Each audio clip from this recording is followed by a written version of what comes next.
காவல்காரன் PM Bharat media அப்படின்ற நம்மளுடைய சேனலை இது வரைக்கும் சப்ஸ்கிரைப் பண்ணாதவங்க சப்ஸ்கிரைப் பண்ணி ஆதரவு வழங்கும்படி அன்போடு இந்த மாபெரும் கலந்தாய்வு கூட்டத்திற்கு வருகை தந்துள்ள எனது உயிரினும் மேலான எனது இரத்த சொந்த உறவுகளே,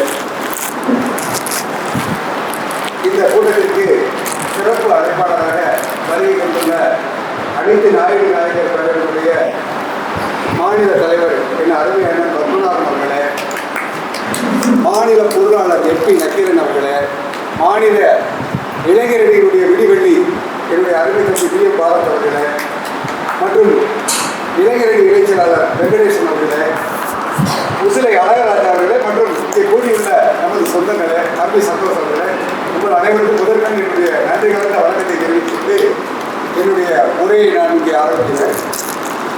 நல்ல கேள்வி நிறைய கேட்டாங்க. இந்த மாதிரி ஒவ்வொரு சங்கத்திலிருந்து இப்படி வர்றாங்க, வந்துட்டு போயிடுறாங்க, அடுத்து ஒரு இடத்துல ஒரு தலைவர்கள் வர்றாங்க போகிறாங்க. நியாயமானது நீங்கள் கேட்குறது. கைலாசபட்டியிலேருந்து நயனாருக்கு போகிறாங்க நான் கேட்டதும் சரி, இங்கே உள்ளூரில் காப்பாளர்லேருந்து நான் இந்த மீட்டிங்க்கு வந்து நான் அரேஞ்ச் பண்ணணும்னு சொல்லி கேட்கல. பாலமுருகன் எல்லாம் கேட்டார், என்னங்க நீங்கள் வந்திருக்க காரியம்லாம் நல்ல காரியம்தான், ஆனால் இது மாதிரி நிறைய வர்றாங்க போகிறாங்க, அப்படிதான் நீங்களும் இருப்பீங்களா, எனக்கு தெரியல, உத்தரவாதம் கொடுக்க முடியுமான்னு கேட்டாரு.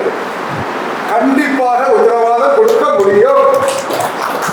நான் சொல்றேன், கொடுத்துட்டு வீடியோ பதிலாகிட்டு 100% உங்களுக்கு ஒரு பிரச்சனைனா அனைத்து நாயகர் பேருமே உங்களோடு இருக்கும். அது கைலாசபட்டி நாயனாக கேட்டதுக்கும் சரி, இங்கே இருக்கக்கூடிய பாப்பால் ஒருத்தருடைய நாயனாக கேட்டதுக்கும் சரி, எல்லாருக்குமே பதில் இதுதான். நாங்கள் ஏதோ வந்து 26 தேர்தல் வருது, அதுக்காக வந்து போட்டு அரசியல் நோக்கம் வந்து கட்சி ஆதரிக்கணும், கட்சி ஆதரிக்கணும் சுத்தமாகவே கிடையாது. அரசியல் பண்ணணும்னா நாயகருக்காக அனைத்து நாயகர்களுக்கு எந்த கட்சிக்கு தனிப்பட்ட முறையில் ஆதரவு கொடுக்க மாட்டோம்.